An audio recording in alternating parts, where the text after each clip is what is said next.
The Teenage Textbook, or The Melting of the Ice Cream Girl, is a novel by the Singaporean author, Mr. Adrian Tan, first published by Hotspot Books in 1988.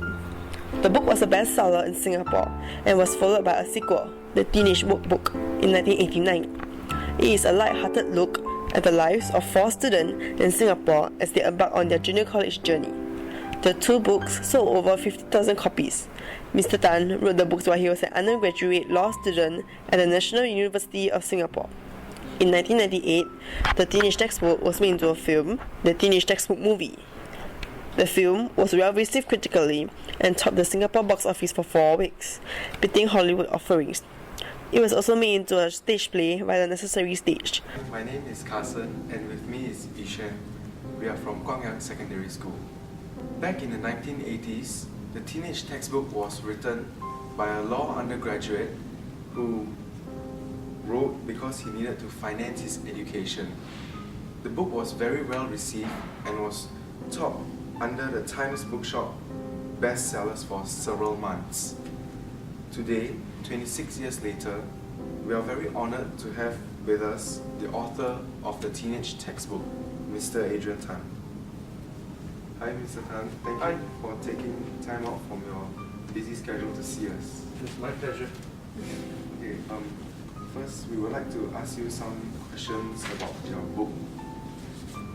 How did your book get published? So, my friend, a publisher, told me that I should write a book.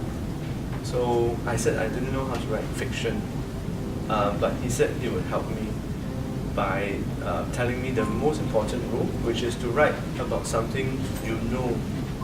At that time, the only thing I knew was school, so I wrote about school life.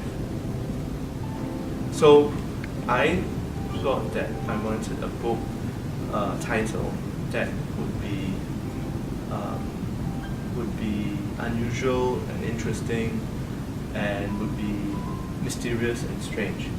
But my publisher, Mr. Goh Ek King, he wanted a title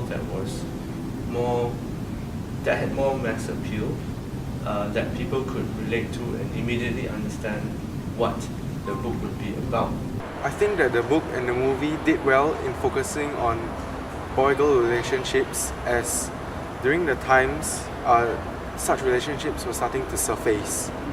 It was a good read or watch for those who wanted to reminisce their teenage years.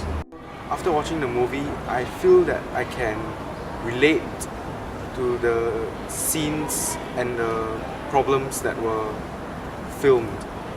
I can totally relate this as a teenager, and I feel that this book is an excellent read for secondary school students, beside the GYSS students, or any adults who want to look back to their teenager's life. Always say never do.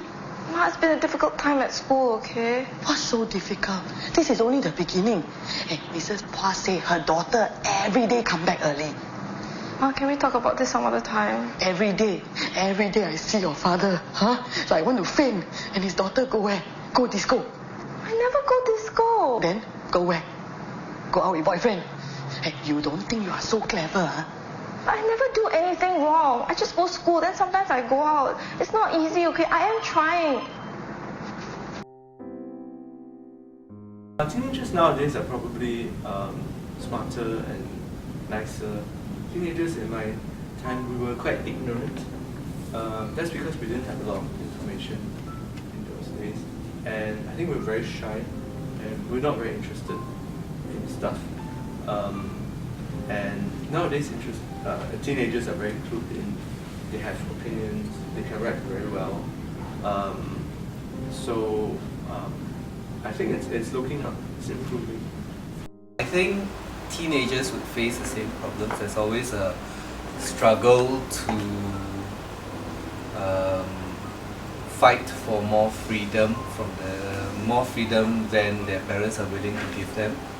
For example, in the teenage textbook, it was mentioned that how they would wait at a telephone and wait for a call from a friend.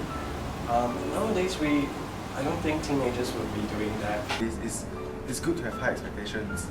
However, sometimes parents go overboard and they do not know amount of pressure that they are actually putting on their child, this will actually affect them in years to come. Such similar situations in my life. For me, my parents are rather strict and my CCA sometimes will end later than expected. So whenever I come home at about 7 plus, 8 plus, my parents would start asking me where was I and who I was with. And many times they would think that I'm with my guy friends. So I think parents and teenagers now have this kind of tension is because of trust issues. My mom used to question where I was going. My father used to leave it up to me to tell him, and because he left it up to me to tell him, I felt like I wanted to confide more in my father than my mother. But for me, the problem was because I'm female, and my mom just had this whole notion. I mean, Singapore is so safe. It was safe back then. It's still safe now. But my mom was always saying, "You're a girl. This is not appropriate for a girl. A girl should be home by a certain time." And I was lucky that my father sort of stood up for me and told my mom to let her figure out herself. And so for me, I learned through experience, and I knew when to be a bit more humble and fight back. Yeah. It's very important to pick something that is familiar to you and an event that made a very deep impression on you, and to write about it, and to write about it in a very personal way. Don't write about it to the whole world. Write about it to one person. Write about it as a story you're going to tell your best and closest friend, and it's a big secret. The main thing you have to do every day is like studying. You have to give yourself a fixed amount of time from 8 p.m. to 10 p.m. or whatever, and you have to tell yourself, okay, I have to achieve this. I have to write 10 pages, or I have to move this character from this situation to this situation. And in the old days, it was easier to work. Nowadays, you have a lot of interruptions.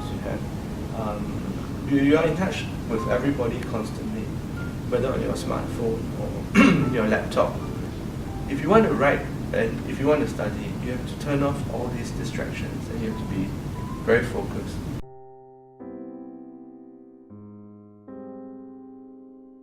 Well, but it's very important for us to win the World Cup. I'm surprised we haven't won it yet. Today, when you think of Singapore, you can think of people, you can think of places, and that means that that's your home. That's a place that you're comfortable with. As we, in the years to come, we're going to have more people coming here because it's a nice place. And we have to remember that this is what makes Singapore special, because we welcome people, different people, us to reach our full potential. We're right in the middle of everything. We're right in the middle of the new world, and we are in a good position to lead in terms of maths and science and technology. We must lead socially as well. I think we're going to get there.